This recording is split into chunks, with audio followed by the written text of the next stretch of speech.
Hello and नमस्कार दोस्तों, स्वागत करता हूं आपका हमारे यूट्यूब चैनल क्रैक नाउ पर। और आज हम देखने वाले हैं बिहार सरकार की प्रमुख योजनाएं। जी हां, बहुत महत्वपूर्ण, इम्पोर्टेंट एंड अपडेटेड योजनाएं हम देखेंगे आज की वीडियो में। तो वीडियो के अंत तक बने रहिएगा। अगर वीडियो पसंद आए तो लाइक करना ना भूलें। चलिए दोस्तों, देखते हैं आज की प्रमुख योजनाएं। तो इसमें सारी करंट की मैंने योजनाएं रखी हैं जो अभी वर्तमान में 2020 में ही लॉन्च हुई हैं, या फिर वो योजनाएं जो 2019 में लॉन्च हुई थी, लास्ट मंथ में, नवंबर अक्टूबर दिसंबर 2019 में। तो वो सारी योजनाएं हैं, एक एक करके देखेंगे सारी योजनाओं को। बने रहिएगा वीडियो के अंत तक। तो चलिए पहली योजना देखते हैं, जल जीवन हरियाली योजना 2020। इस योजना के बारे में बहुत ज़्यादा मैंने भी डिस्कस किया, पहले भी बताया कि इम्पोर्टेंट है। और इस योजना का जो है आर्थिक जो तुम्हारा सर्वे आया था उसमें भी बात की गई थी जल जीवन हरियाली योजना की। और बिहार पहला ऐसा राज्य बना जो ग्रीन बजट पेश करने वाला राज्य था, देश का पहला ऐसा राज्य बना। तो जल जीवन हरियाली योजना भी बहुत ज़्यादा इम्पोर्टेंट हो जाती है, तो इसके बारे में देख लेते हैं क्या है। तो इस योजना के तहत दोस्तों राज्य के किसानों को लाभ पहुंचाया जाएगा। पहली बात, इस योजना के तहत बिहार के किसानों को तालाब, पोखरें बनाने और खेतों की सिंचाई के लिए सरकार कितने हजार रुपए की सब्सिडी दे रही है? 75,500 रुपए की आर्थिक सब्सिडी सरकार दे रही है, जिसमें तालाब बना सकते हैं आप, पोखर बना सकते हैं, खेतों की सिंचाई कर सकते हैं, या फिर जो मेड़ होती हैं उन मेड़ों पे पेड़ आप लगा सकते हैं। कि खेतों की जो मेड़ें होती हैं उन पे आप पौधे रोपण कर सकते हैं, वृक्ष रोपण कर सकते हैं। तो इस सब के लिए सरकार 75,500 रुपए की सब्सिडी आर्थिक सहायता के रूप में दे रही है जल जीवन हरियाली योजना के तहत। इसको आप अमाउंट को याद रखिएगा, अमाउंट बहुत ज़्यादा इंपॉर्टेंट होता है और इसी से क्वेश्चन बनते हैं। ठीक है, ये चीज़ें याद रखिएगा कि जल जीवन हरियाली योजना के जरिए आहर, पोखर, छोटी नदियां, पुराने कुओं को सुदृढ़ किया जा रहा है। मतलब सिंचाई के साधनों को या जल भंडारण के जितने भी साधन हैं उनको सुदृढ़ किया जा रहा है, उनको और ज़्यादा तैयार किया जा रहा है कि जो पानी की समस्या है वो दूर की जा सके। ठीक है, जल जीवन हरियाली योजना 2020 के तहत चापाकल, कुआं, सरकारी भवनों में वर्षा के पानी को स्टोर करने के लिए वाटर हार्वेस्टिंग भी की जाएगी। तो ये चीज़ें याद रखिएगा। हो सकता है आपसे पूरी 3 लाइन दे दे, जैसे मॉक में मैं देता हूँ, बताता हूँ। अगर आपने मॉक नहीं लगाए तो मॉक लगाइए, बहुत इंपॉर्टेंट मॉक रहते हैं। तो इसमें वाटर हार्वेस्टिंग की जाएगी, आप याद रखिएगा। छोटी नदियों, नालों और पहाड़ी क्षेत्रों में चेक डैम का निर्माण भी इस योजना के अनुसार ही किया जाएगा। तो ये सब याद रखना है आपको, चेक डैम भी इसमें बनाए जाएंगे।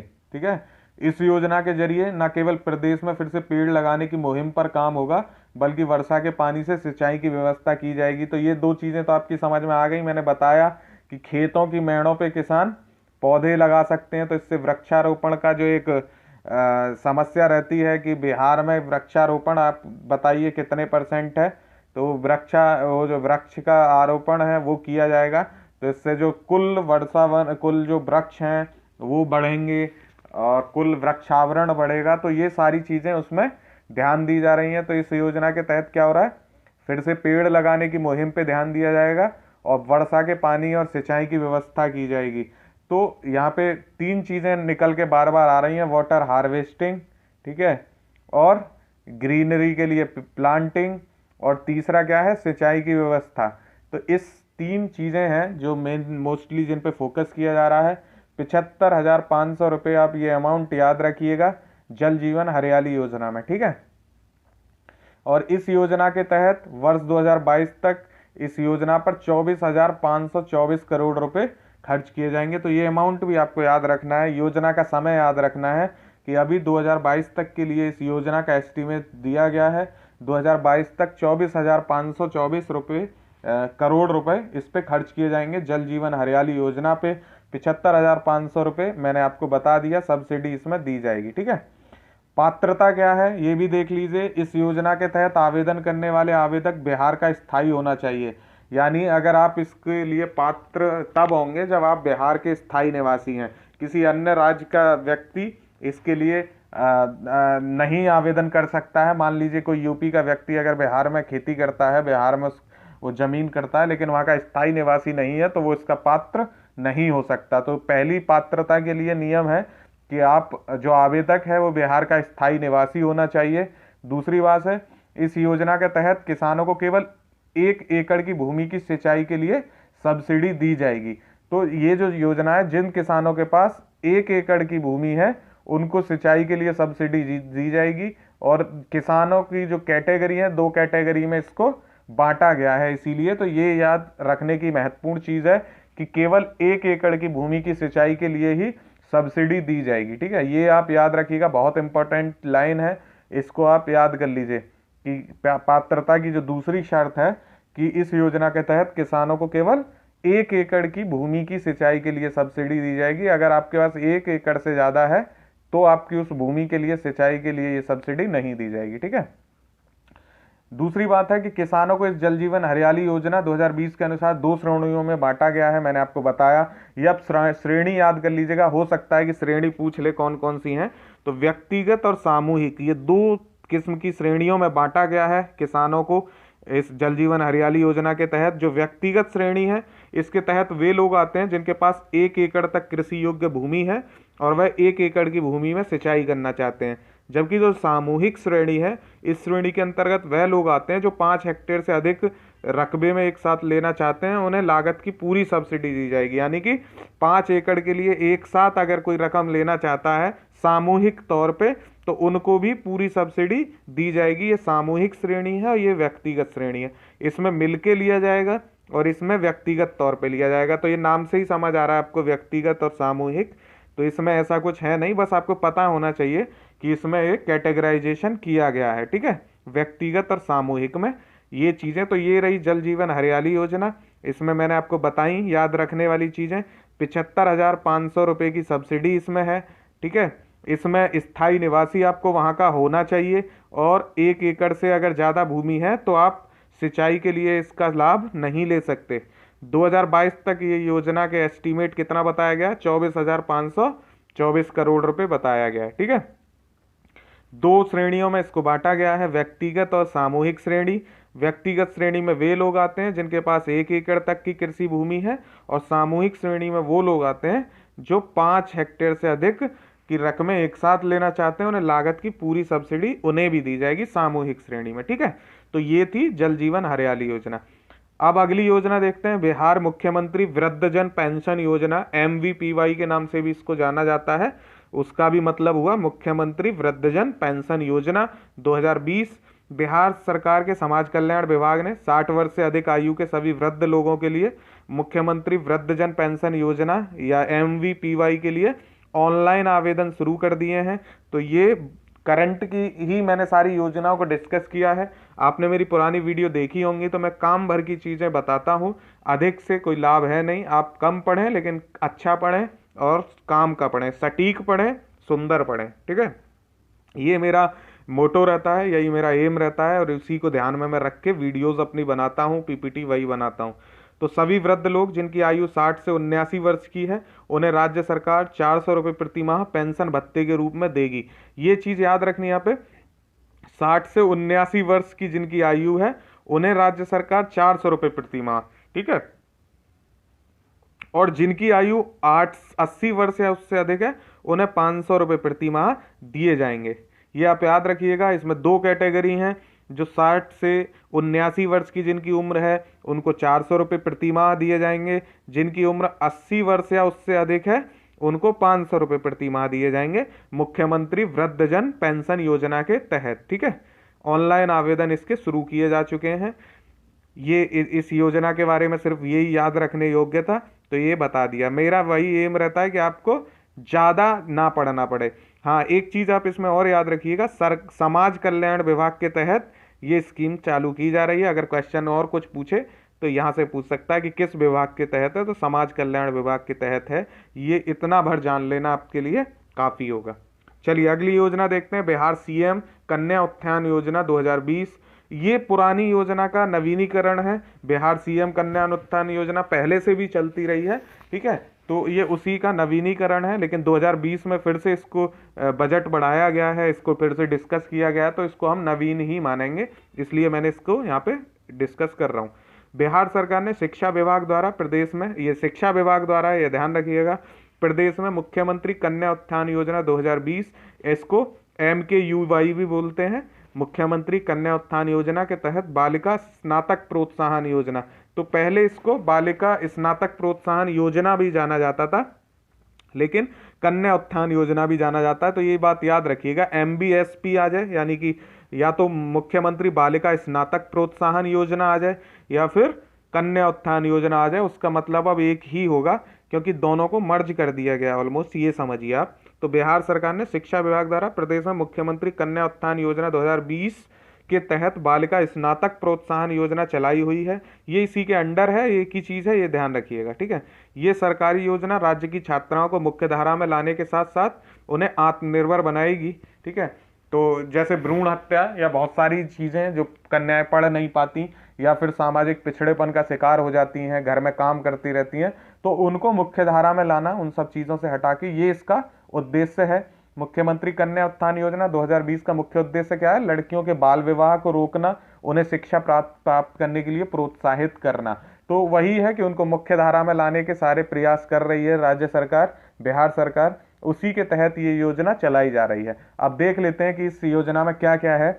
तो मुख्यमंत्री कन्या उत्थान योजना 2020 में कुल 3 चरण है, जिसमें बालिका के जन्म, उसका 12वीं कक्षा को पास करना, या मुख्यमंत्री बालिका माध्यमिक +2 प्रोत्साहन योजना में पंजीकरण होना, और मुख्यमंत्री बालिका स्नातक प्रोत्साहन योजना को शामिल किया गया। यानी कन्या उत्थान योजना में 3 चीज़ों को जोड़ा गया है कि जब बालिका का जन्म होता है तो ये चीज़ होगी, ठीक है। पहला चरण क्या होगा? जब बालिका का जन्म होगा। दूसरा चरण क्या होगा? इसको अन्य नामों से भी जाना जाता है, तो ये 12वीं पास करेगी, या इसको ऐसे कह सकते हैं कि माध्यमिक प्रोत्साहन योजना, यानी +2 प्रोत्साहन योजना। और तीसरा क्या है? स्नातक प्रोत्साहन योजना। तो इन तीनों योजनाओं को एक साथ कन्या उत्थान योजना के नाम से आप समझ सकते हैं। इसमें क्या है? पहला स्टेज, यानी कि जब बालिका का जन्म होगा तो जन्म के समय 5,000 रुपये प्रदान किए जाएंगे। कितने?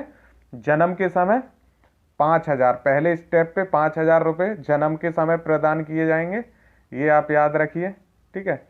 फिर दूसरे स्टेप पे क्या होगा? जब बालिका 12वीं यानी 10+2 10वीं और 12वीं कक्षा पास कर लेगी तो उसको 10,000 रुपये दिए जाएंगे, ठीक है। कितने रुपए? 10,000 रुपये दिए जाएंगे। और जब वो स्नातक पूरी कर लेगी तो उसे थर्ड स्टेप पे 25,000 रुपये दिए जाएंगे, ठीक है। 25,000 रुपये दिए जाएंगे। तो कितने हो गए? पूरे 40,000 रुपये उस छात्रा को दिए जाएंगे। ये इस योजना के 3 स्टेप हैं, 5, 10, 25। इसको बड़े अच्छे से आप याद रखिए। पहला है जन्म के समय 5,000 रुपये, फिर दूसरा है 10,000 रुपये 10वीं और 12वीं कक्षा पास करने के बाद, और ग्रेजुएट होने के बाद, स्नातक होने के बाद 25,000 रुपये प्रोत्साहन राशि के तौर पे बालिका को दिए जाएंगे मुख्यमंत्री कन्या उत्थान योजना के तहत, ठीक है। इस योजना को सरकार ने अप्रैल 2019 को प्रदेश में शुरू किया था, जिसका लाभ अभी तक लाखों छात्राओं को मिल चुका है, और हर साल 1.6 करोड़ अन्य छात्राएं इसका लाभ उठाएंगी। कितनी? 1.6 करोड़ स्टूडेंट्स या फीमेल स्टूडेंट्स इसका फायदा उठाएंगी। ये इसका एस्टीमेट है, और ये 2016 से चल रही थी, मैंने आपको बताया, माफ कीजिए 2019 से ये चल रही थी योजना, लेकिन इस पे डिस्कस किया गया, इस बार भी इसका बजट बढ़ाया गया, इसलिए ये हम अब पढ़ रहे हैं, ठीक है। अब ये यहाँ पे देख लेते हैं कि हम इसको पढ़ क्यों रहे हैं। इसके अलावा पहले सरकार ने बेटियों की शिक्षा को बढ़ावा देने के लिए 840 करोड़ रुपए भी आवंटित किए थे, जिसको अब 1400 करोड़ बढ़ाकर 2,221 करोड़ कर दिया गया है। तो बहुत बड़ी रकम ये हो गई है, 2,221 करोड़ रुपीस इसको कर दिया गया है, ठीक है। तो इसलिए सामुदायिक इस योजना का लाभ किसी भी धर्म, जाति, समुदाय की बेटी आसानी से ले सकती है। किसी भी तरह का कोई भी भेदभाव उसके साथ नहीं किया जाएगा। ये बात आप याद रखिएगा कि किसी जाति, धर्म या किसी समुदाय विशेष कोई इसका लाभ नहीं दिया जा रहा है। सभी के लिए ये योजना है, सर्वधर्म समभाव के कार्य पे ये काम कर रही है, ठीक है। तो आप ये योजना आपको समझ आई? आपको सब चीजें समझ आ रही हैं? वीडियो आपको अच्छा लग रहा है तो लाइक जरूर करा करिए, दोस्तों के साथ शेयर भी कर दीजिए करिए, कभी कभी तो करिए भैया। चलिए अगली योजना देखते हैं, बिहार स्टूडेंट क्रेडिट कार्ड योजना 2020। तो इसको KCC के तौर पे आप दे सकते हैं, स्टूडेंट के लिए है क्रेडिट कार्ड योजना, स्टूडेंट KCC। बिहार सरकार ने 2 अक्टूबर 2016 को राज्य में स्टूडेंट क्रेडिट कार्ड योजना शुरू करी थी, जिसको आगे के लिए जारी रखा गया है। इस सरकारी योजना में राज्य सरकार 12वीं पास छात्रों को 4 लाख रुपए तक का लोन उपलब्ध कराती है। ठीक है।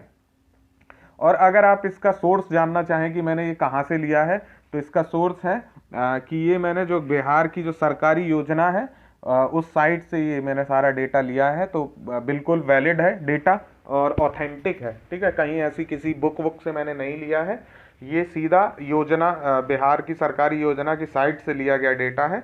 तो आप इसकी ऑथेंटिसिटी पे विश्वास कर सकते हैं। ठीक है। बिहार सरकार ने 2 अक्टूबर 2016 को राज्य में स्टूडेंट क्रेडिट कार्ड योजना शुरू करी थी, जिसको आगे के लिए जारी रखा गया है। इस सरकारी योजना में राज्य सरकार 12वीं पास छात्राओं को 4 लाख रुपए तक का लोन उपलब्ध कराती है। ठीक है। छात्र हैं यहाँ पे, ये कोई भी छात्र हो सकते हैं, ये ध्यान रखिएगा। पहली जो थी वो छात्राओं के लिए थी। कई युवा इच्छा होने के बावजूद उच्च शिक्षा हासिल नहीं कर पाते हैं, क्योंकि पैसों की कमी उन्हें ऐसा नहीं करने देती। आप जानते हैं कि कई बार धन की आर्थिक स्थिति खराब होने पे बच्चे अगर अच्छे भी हों, जुझारू भी हों, कर्मठ भी हों, पढ़ने में लगनशील भी हों, लेकिन पैसे की कमी के कारण पढ़ नहीं पाते।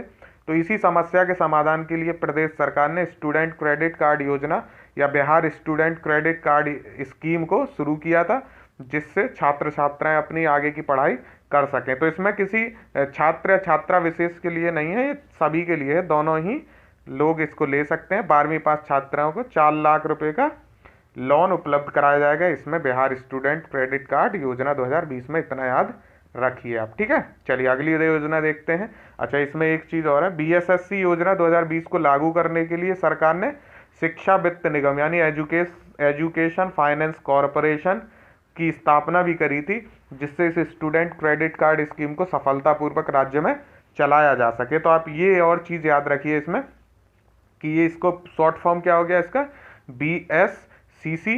ठीक है, Bihar student credit card scheme योजना। इसको चलाने के लिए सरकार ने शिक्षा वित्त यानी एजुकेशन फाइनेंस कॉरपोरेशन निगम यानी शिक्षा वित्त निगम की स्थापना भी करी थी 2020 को लागू करने के लिए। कब? पहले की जा चुकी थी योजना, 2020 हम देख रहे हैं। ठीक है।